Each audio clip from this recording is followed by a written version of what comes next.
Hi guys, welcome back to my channel. Welcome back to another book review video. I feel like it has been a hot minute since we have done a book review. I know I did I do one in April or March? I feel like I did one of them.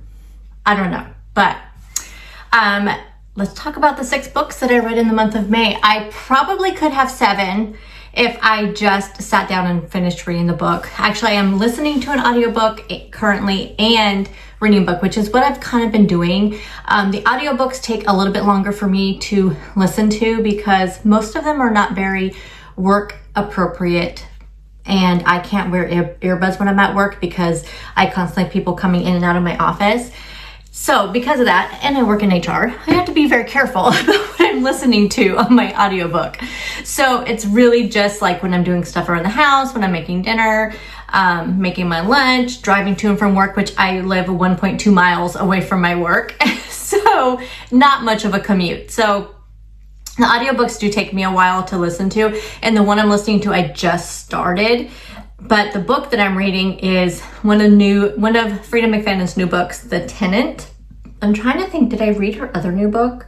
I'm a little behind in Frida's books, mainly because I didn't fit into the challenges that I was doing for reading. And so that's why I started reading The Tenant.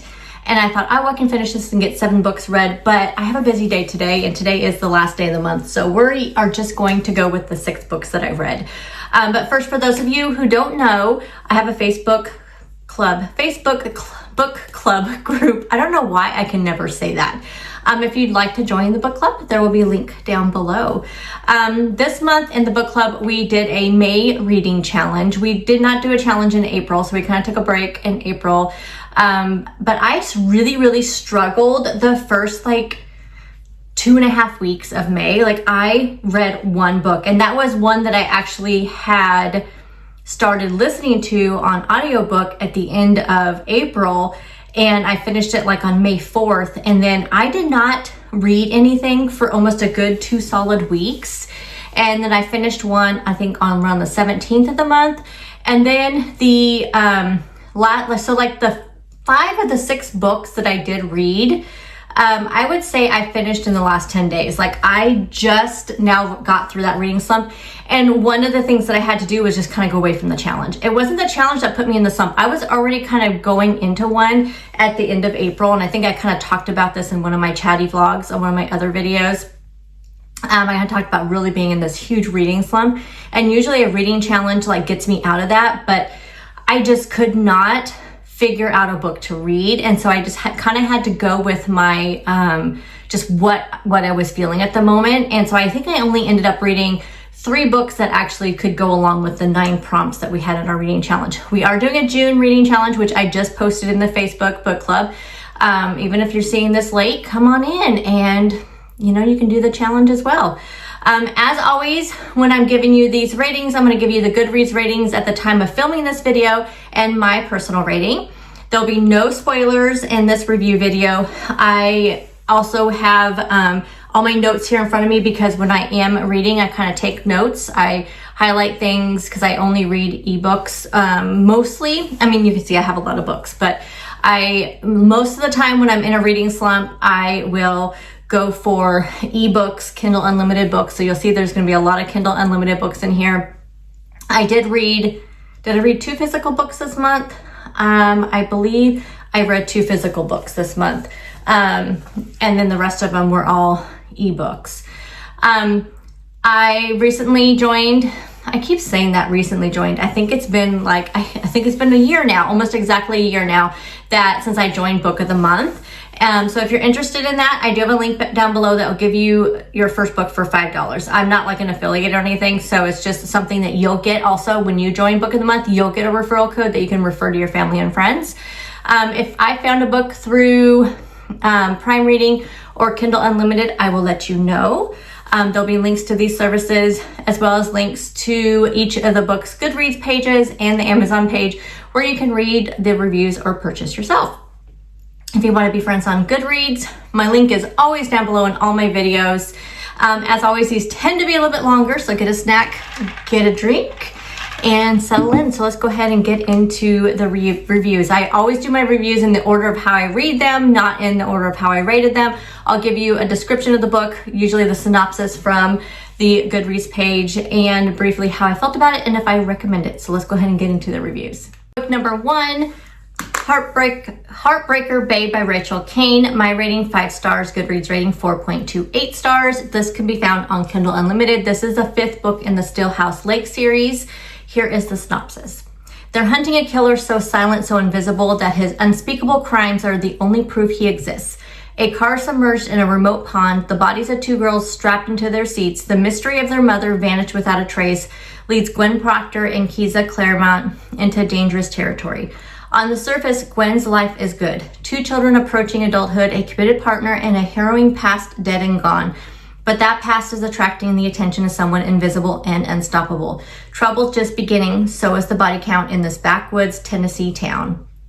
As threats mount and Gwen's hunted by an enemy who pulls all the strings, Keeza has her back. Kezia, I think it's Kezia. But working to solve these vicious and unreasonable crimes will expose them both to a killer they can't for the life of them see coming. Like I said, this is the 5th book in the Stillhouse Lake series. I have 1 book left to read, and this was definitely one of my favorites of the series. I tend to listen to these primarily on audiobook. I did feel like they used a different narrator on this audiobook. I did not enjoy the audiobook version on this as much. I ended up just finishing it, reading it on my iPad.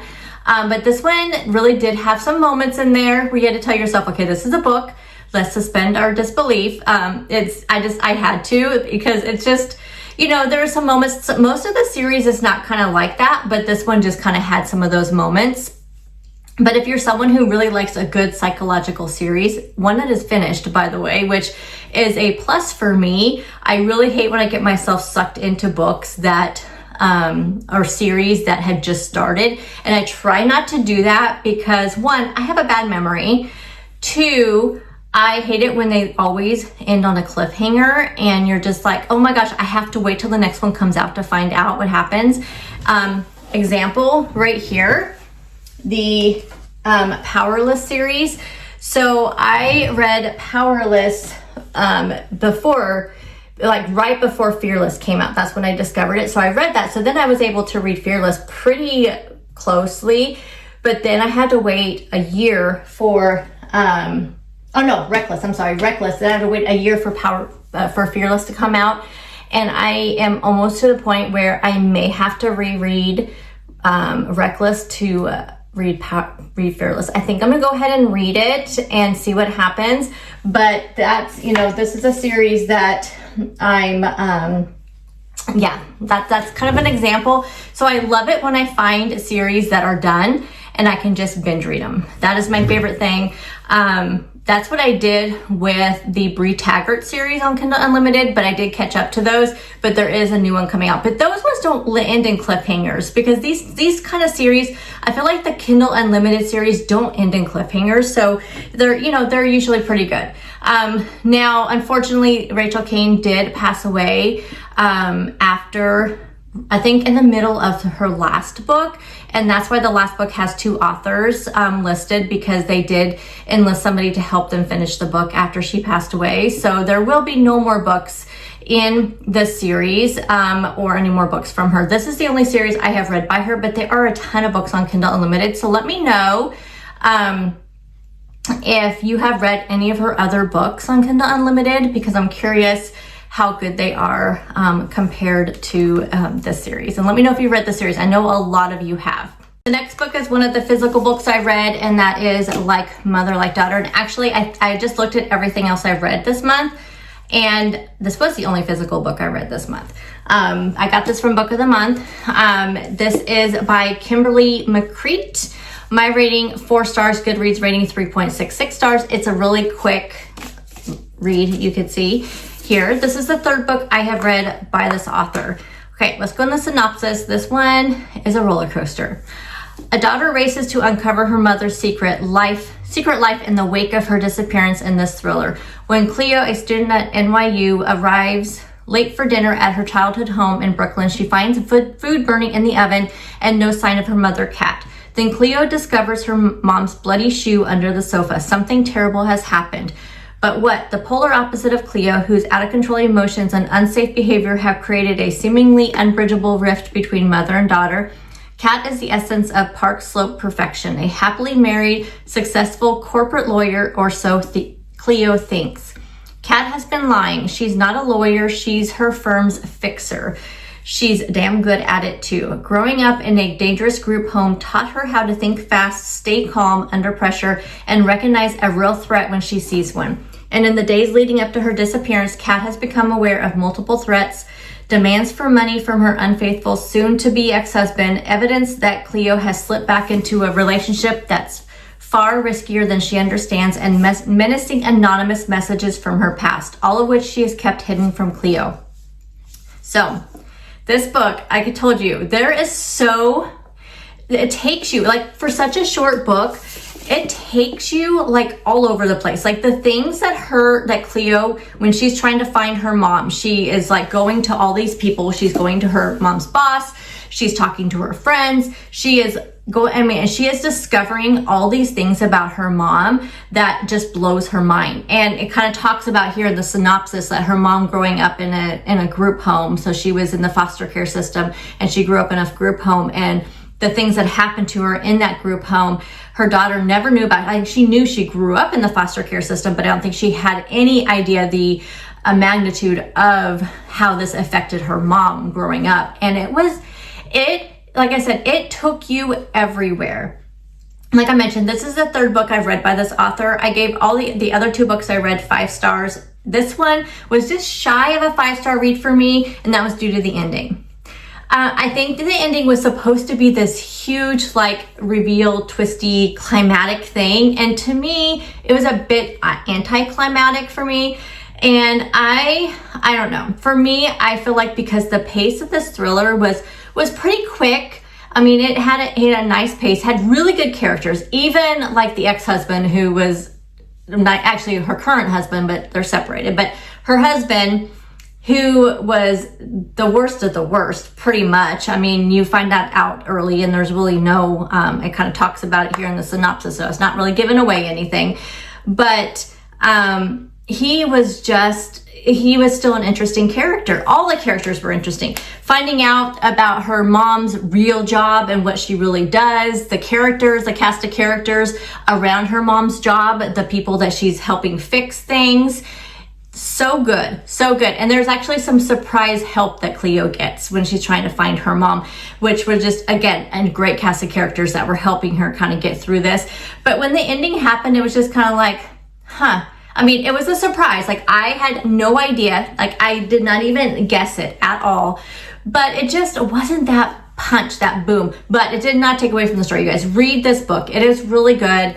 It wasn't like so bad of an ending that you're kind of like, why did I even bother? Like, why did I spend, 2 days or however long it took you to read this, the 300 and I think it's like 302. She's like, oh, my whole life was, ruined reading these 300 pages. No, it is worth the 300 pages. It's just a little anticlimactic. That's it. But it was definitely a good book, good cast of characters, great writing. Definitely recommend her other books. But like I said, and the relationships, that's the other thing I wanted to talk about, because the author did such a great job with the mother-daughter relationship in this. It was so good. You could tell there was that complexity between the two. There was a lot of like miscommunication, and just because of how Kat grew up, and that's why she was so worried about her daughter, and probably also because of her real job being a fixer. She kind of, really worried about her daughter because she knew all the bad stuff that could be out there. But I'll tell you, there was, also, if you are a fan of like dual POVs, like points of view, and dual timelines, you'll really like this. And the author did an excellent job of it. Sometimes those don't work. Excellent job. You did not feel like you had to go back and figure, okay, where am I at again? Am I in the past? Am I in the present? Who am I reading about? I have read a lot of books where you're into the chapter and you're like, okay, was this Tom Or was this Susie? Who am I reading about again? I have to go back to the beginning of the chapter to know whose story you're listening to, because that transition isn't done that well. This is done very, very well. Highly recommend this book. Book number 3, You Killed Me First by John Mars. My rating 5 stars, Goodreads rating 4.01 stars. This book is also available on Kindle Unlimited. Synopsis. It's 5 November. I guess it's supposed to be November 5th. I feel like that's one thing I've noticed. I seem like I read a lot of books that are set, I would say, like, I don't know, like in the UK or something like that, or just not set in America. And I've noticed that from like the way words are spelled, and like this, it's 5 November. So I kind of feel like I should have known when I read that. I don't even think I read the synopsis of this before I read it, because I will read anything by John Mars because I love him that much. So anyway, okay, synopsis. It's 5 November and a woman awakens to a nightmare. Bound and gagged, she lies trapped in the heart of a towering bonfire. As the smoke thickens, panic sets in. She's moments away from being engulfed in flames. How did it come to this? Rewind 11 months, Margot, a faded TV star, and her long-suffering friend Anna watch as glamorous Liv and her flawless family move into their street. The three women soon fabricate the perfect pretense of friendship, but each harbors her own deadly secret, and newcomer Liv senses something is terribly wrong beneath the polished exteriors. As cracks widen in the veneer of perfection and lies escalate out of control, tension ignites. Bonfire night is approaching and someone is set to burn, but who will it be? Now, it's funny they say Margot is a faded TV star when in the book, she used to be part of a singing, like, I think there was like 4 or 5, so like a singing group. That's what I thought it was. Now she's on a TV, like a reality TV show, like towards the end of the book, but the way I read it, so I'm wondering if like originally it was going to be TV and they went to music, but I am pretty sure, yeah, she was a music star. I don't know. That's interesting. Like I said, I've never read the synopsis of this, so that's funny. So I'm slowly making my way through John Mars books. This is my 9th or 10th that I've read by him. I don't even look at when they come out. I just read them. The next one I really wanted to read was The Marriage Pact, because that one is kind of part of the series. The ones like The Family Experiment and The One, like those ones in that same kind of dystopian kind of like thinking, oh, I really want to read a dystopian book right now. I believe I have one that I just got from Book of the Month. I'll show you guys the Book of the Month books that I got this month since I'm filming this video. They're actually the ones for June. Right? No, I just ordered my June books. Did I even order my June books? I don't remember. But no, these are the May books. I just got them. My May books took forever to come, that's the first time that's ever happened. And one of them is a dystopian, but I want to see if it's a series or not. Because if it's a series, I don't know if I want to do it. But I have not read a dystopian in so long, and I love those. Anyway, so this is the 9th or 10th book by John Mars. I will read anything he writes. I think they are all really good. I think there's only one that I maybe rated a 3.5 stars. I can't remember which one it was. I think that's the one in the home. The one had to do with they had somebody like a home invasion or something. I can't remember. But this book has it all. We have the multiple POVs, we have the dual timelines, we have history, we have revenge and drama. That is the best. Like, you have this neighborhood drama. You guys, it's like, you know when you're like, if you wish sometimes you lived in a neighborhood that had all this stuff going on, you hear about it, and like I don't know if you're like me, I watch like a lot of crime TV shows, and they always say, oh, look at that person looking out the window. Let's go talk to them because they know what's going on. I love that. I did guess a few twists in the book, but you know what? I love his writing so much. He is such a good author and good storyteller that I didn't care that I did kind of figure out some of the twists. I didn't figure them all out, like not even close. Like the big twist I did not figure out. I figured there was something going on there, but I just did not know what that something was. But I would not really categorize this as a thriller. I feel like he is so diverse with his genres. Like I said, he writes kind of dystopian type books, and then he does write some thriller books, and and some of the dystopians kind of thriller, but I would say this is more of like a domestic thriller, kind of like along the lines of Sally Hepworth. You know how she writes all the neighborhood, you know, like busybody, you know, type books. I would say it's definitely more along those lines, but you guys pick this one up, and if you have Kindle Unlimited, then it's right there. A lot of John Lamar's books are on Kindle Unlimited. I feel like you cannot go wrong with any of his books. Let me know if you've read some of his books. And if you read this one, I think this one is so good. It was just such a good time. And I said mainly because of all that drama and revenge and when these people have history, and to find out like, oh, the other thing on this book that was so unique that I have to talk about. So along the multiple points of view, at first, I kind of started listening to this first on audiobook because it comes on Kindle Unlimited, also comes with the Audible version for free. If you have Kindle Unlimited, it's not for free, but if you have Kindle and if you pay for it, Kindle Unlimited. And so I kind of started listening to it first there. However, I was getting a little confused because there was these points of view that I could not figure out what they were. And I don't want to spoil it to say what they are, but just know, I feel like this book needs to be read, not listened to. So I did stop listening to it when I had I would say about 50% in, and then I ended up just reading the rest of it. And it made so much more sense reading it because I was able to visualize the chapter headings when we were going into that other point of view, and then I understood what we were talking about. So it is a little confusing as an audiobook, but those extra points of view that were put in there, perfection, you guys, perfection. Book number 4, The Missing Half by Ashley Flowers. My rating 5 stars, Goodreads rating 3.97 stars. This is the second book by this author. Let's do the synopsis and then we'll talk about my feelings. Nicole Nick Monroe is in a rut. At 24, she lives alone in a dinky apartment in her hometown of Mishawka, Indiana. No idea if I'm saying that right or if it's even a real town in Indiana. She's gotten a DWI is what it says. There's DUI in Oregon, so I just automatically go to that, I guess. And she works the same dead-end job she's been working since high school, and a job she only has because her boss is a family friend and feels sorry for her. Everyone has felt sorry for her for the last 7 years since the day her older sister Casey vanished without a trace. On the night Casey went missing, her car was found over 100 miles from home. The driver's door was open and her purse was untouched in the seat next to it.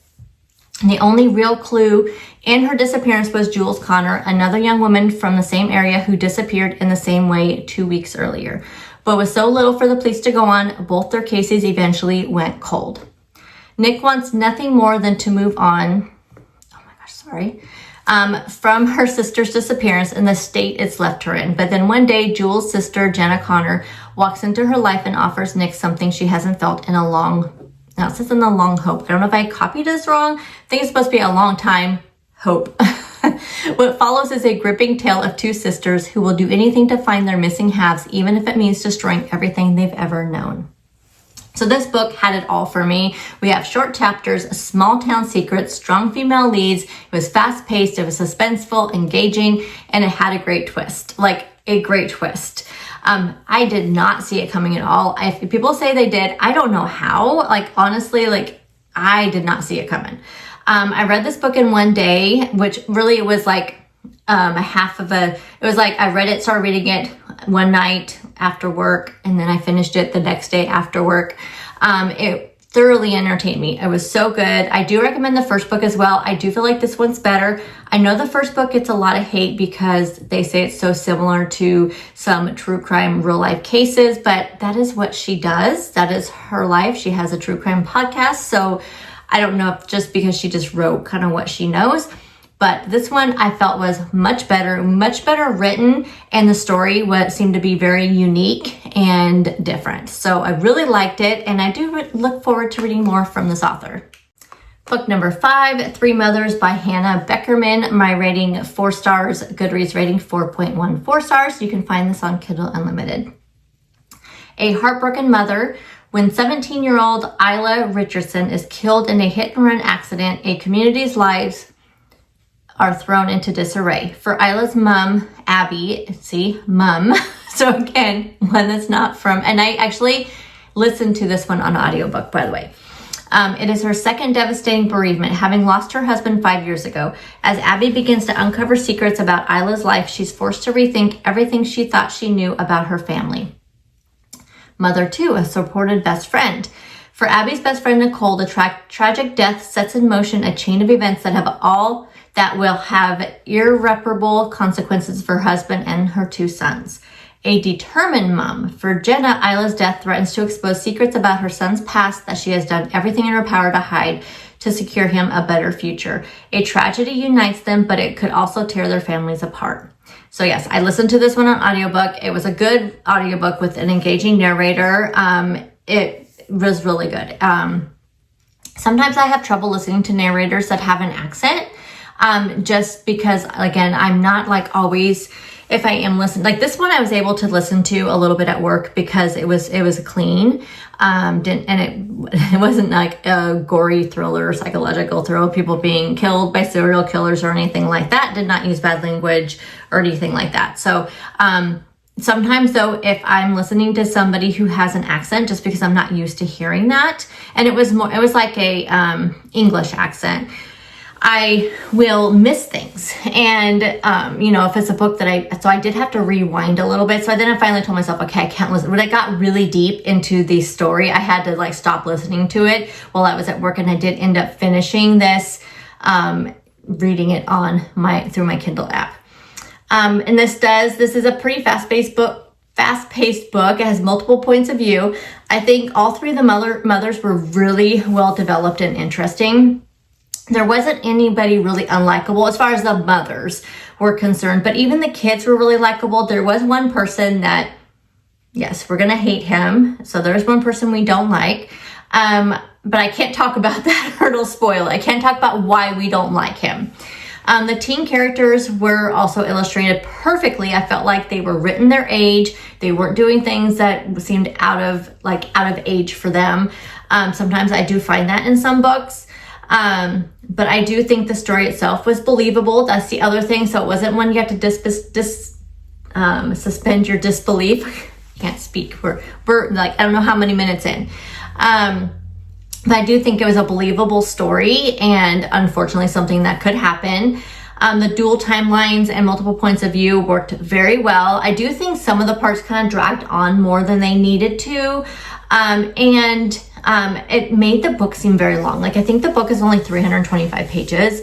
And I was really shocked when I went and I saw that because I did listen to probably 75% of this on audiobook that it just felt so long. So then when I finished reading it, I was just like, oh, I'm only on like this page. Like it just felt so long. And I found myself like not turning to the audiobook on a daily basis, which that's the reason for the 4-star rating. I just felt like it was not super engaging enough. And I think it was more, it wasn't like a thriller. So I say this is more of a domestic type thriller as well, but not even really a thriller. I think it's more of a domestic, like contemporary, but I don't know.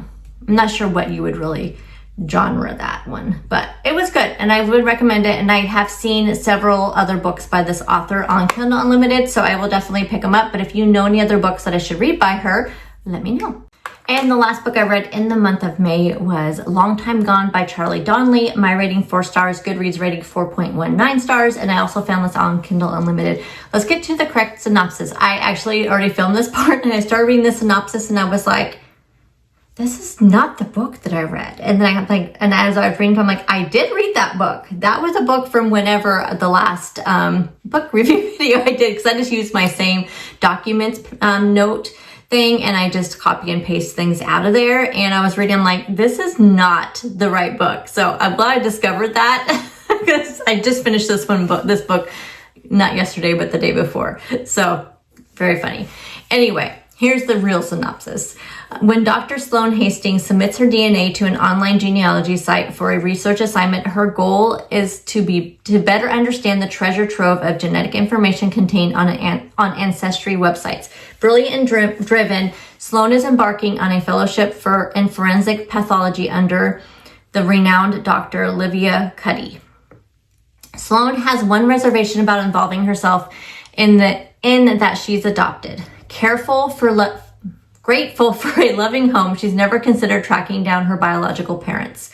The results of her search are shocking. Sloane's DNA profile suggests her true identity is that of Charlotte Margolis. I'm not really sure how you say Margolis. I would say, let's just say Margolis, aka Baby Charlotte, who captured the nation's attention when she mysteriously disappeared along with her parents in July of 1995. Despite an exhaustive search, the family was never seen again, and no suspects were named in the case.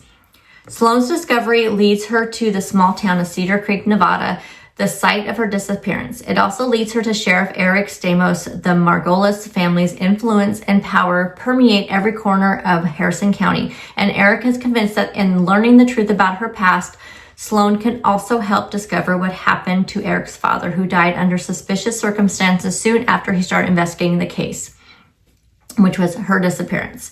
Slowly over the course of a stifling summer, Sloane begins getting to know her relatives.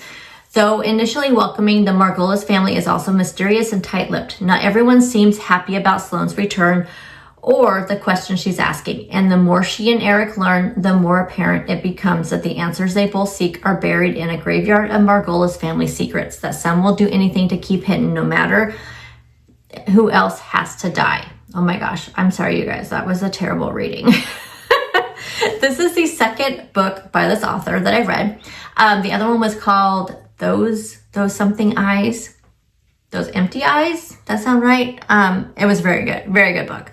I'm definitely going to read more by this author. This book was very fast-paced. It kept me guessing the whole way. I really liked the alternating timelines and the multiple storylines, which this author does really well. I felt like there was multiple storylines in the other book that I read, and I felt like they were very, really easy to go from one to the other, and again, not get confused.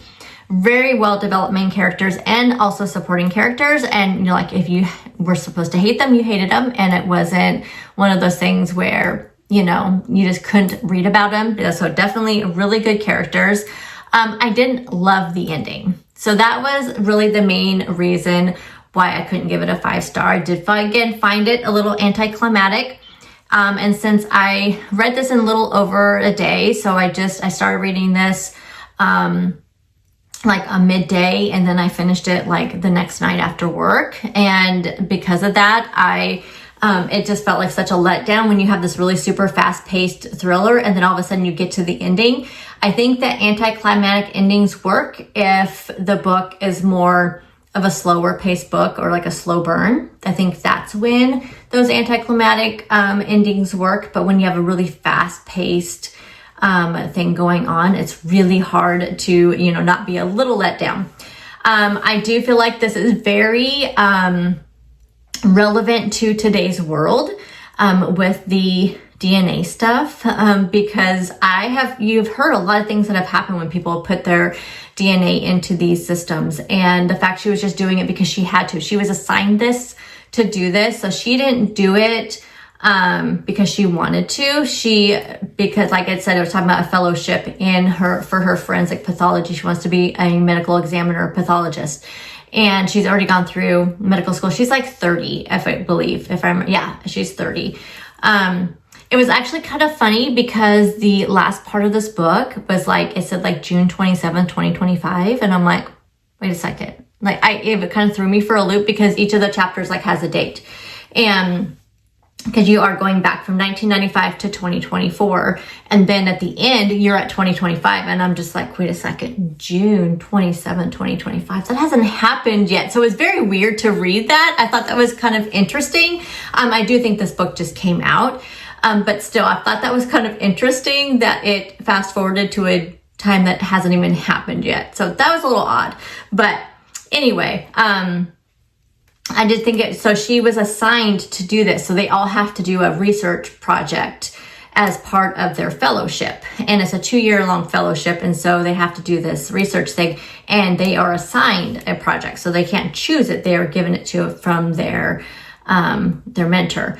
And this is what she was given. And the fact she was adopted made her a little nervous about it. So she was just kind of really just doing it to understand how it worked. But that would make you a little nervous to do it if you were adopted, I would think, or maybe like you didn't know you know, maybe didn't know, like hadn't been raised by both of your parents or something like that, and to like find something, you know, out. So anyway, that was very relevant, I felt like, to the times, and I felt like it was written very, it was very believable. Like, I don't think anything that happened in this couldn't possibly happen. Maybe people may think that, but you guys, like, listen to true crime podcasts, watch true crime documentaries, and this may seem like, oh, that would never happen. Like a baby like disappeared 30 years ago and then she's still alive. Y'all, like, look up babies that were kidnapped way back who were discovered later on in their adulthood. It happens a lot. So anyway, definitely recommend this author. I will definitely be picking up more of his stuff. So I thought I would end this video showing you the 2 books that I did get in my May Book of the Month Book of the Month box. So the one I picked was actually this one. So this was my actual pick out of the ones you could pick from. This is the one that's kind of a dystopian type book.